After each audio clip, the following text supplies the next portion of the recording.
Let me tell you about Sarah Kim, 36 years old, senior project manager, and the only human being in the entire state of California whose contractor's license signature kept. West Coast Construction legally allowed to swing a hammer on any job over $500,000. She had carried that license for 12 straight years. She had renewed it every 2 years without fail. She had never let it lapse, not even for one single day. She had paid the fees out of her own pocket twice when the company forgot. She had taken the continuing education classes on weekends while everyone else went to Tahoe. She had defended that license in front of the contractor's state license board 3 separate times when Richard tried to cut corners. She had won every single time. She had the scars to prove it. She had the emails. She had the recordings. She had the paper trail that could put both Harrington brothers in prison for felony fraud. She had waited 12 years for this exact moment. She had prayed for it on the nights she cried herself to sleep after another 18-hour day. She had promised herself that if they ever crossed the final line, she would burn it all down. What the owners of West Coast Construction didn't know, until the morning they decided to fire her for being difficult, was that Sarah wasn't just their most experienced PM. She was their qualifying individual. Their RMO, responsible managing officer. The one and only person whose license let the company hold a Class A general engineering contractor license. Without her, they were nothing. Legally, they were a felony waiting to happen. Without her, every single permit they pulled was void. Every single change order they submitted was fraudulent. Every single payment application they filed was a lie. Every single job they were currently working on was now an illegal operation. And on the Friday, they marched her out with a box of her things and a smug, "We'll be fine without you, Sarah," walked away with the one thing they absolutely positively could not operate without: their legal right to exist. This is the story of how one termination email shut down a $600 million construction empire overnight, cost the owners $140 million in lost contracts and fines, and turned Sarah Kim into the most feared name in California construction. It started with a single text message. Friday, 4:47 p.m. from Richard Harrington, CEO, to Sarah Kim, subject, urgent meeting conference room. And now Sarah was on a job site in Irvine, standing in mud up to her ankles, watching a crane operator try to set a 40-ton beam while the wind decided to have opinions. She had been on site since 5:30 that morning. She had already caught 2 safety violations that would have killed someone. She had already written 3 RFIs that would save the owner $1.2 million. She had already drunk 6 cups of terrible coffee and hadn't eaten since yesterday. She had already texted her mom that she'd be late for her nephew's birthday party again. She had already missed her own birthday 2 weeks ago because of this job. She had already sacrificed everything for this company. She read the text, sighed, and told the superintendent she'd be back Monday. She knew what this was. For 6 months, she'd been fighting Richard and his brother David Koo over safety violations, change order fraud, and bidding jobs they couldn't possibly complete on time. Last week she'd refused to sign off on a hospital expansion in San Diego because the structural drawings were garbage. Richard had screamed at her in front of the entire office, "You work for me, not the fucking building code." She looked him dead in the eye and said, "No, Richard. I work for the contractor's state license board, and they don't like liars." That was Monday, this was Friday. She walked into conference room A in steel-toe boots, still caked in mud. Richard sat at the head of the table, arms crossed, smirking like a man who'd finally won. David sat beside him, trying to look serious and failing. HR Karen, yes, that was actually her name, sat in the corner clutching a folder like a shield. Richard didn't even stand up. "Sarah," he said, voice dripping with fake regret, "this isn't working out. We're terminating your employment, effective immediately." She didn't sit down. "Reason?" she asked. "You've become difficult," Richard said. "Uncooperative. Toxic to company culture." David chimed in. "We have to protect the team." Sarah actually laughed. Translation: "I won't sign false progress reports or let you commit felony fraud on public works projects." Richard's smirk faltered. HR Curran slid the termination letter across the table. 8-week severance, she said nervously. "Standard non-disparagement. Please sign." Sarah picked up the letter, read it once, and looked Richard dead in the eye. "You sure about this?" she asked quietly. "Positive," Richard said, standing up now, puffing his chest. "We'll be fine without you." Sarah smiled. It wasn't a nice smile. It was the smile of someone who had just watched a man saw off the branch he was sitting on. "See you Monday," she said, and walked out. She didn't slam the door. She closed it gently, like a funeral director closing a coffin lid.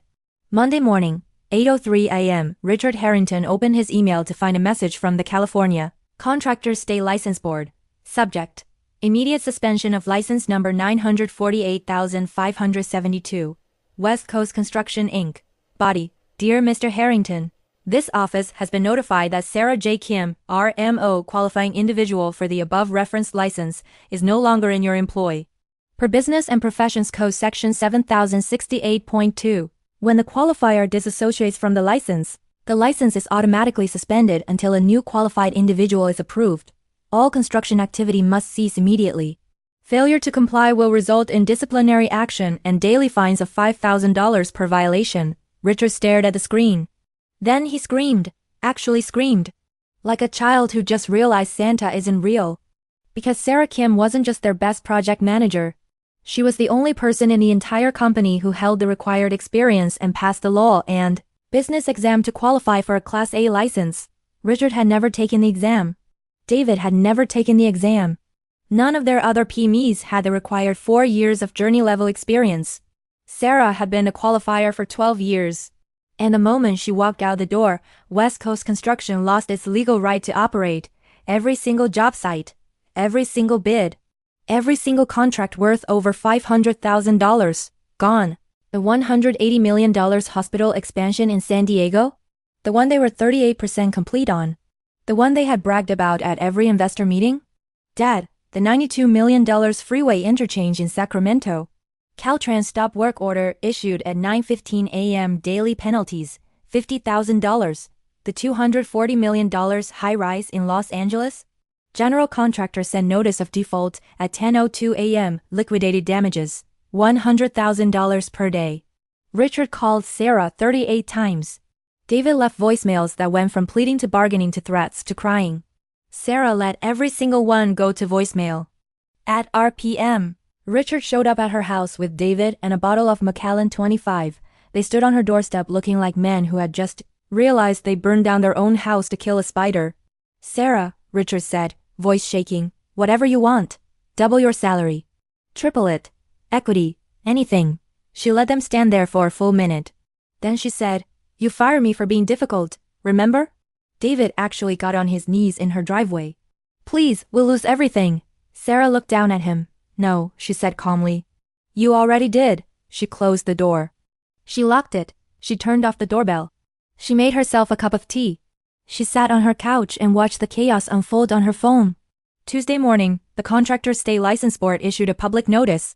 West Coast Construction, license suspended. Every subcontractor on every job site got the notice. By Wednesday, they were bleeding $1.2 million a day in penalties and lost progress payments. By Friday, 3 major owners had terminated their contracts and filed claims on the performance bonds.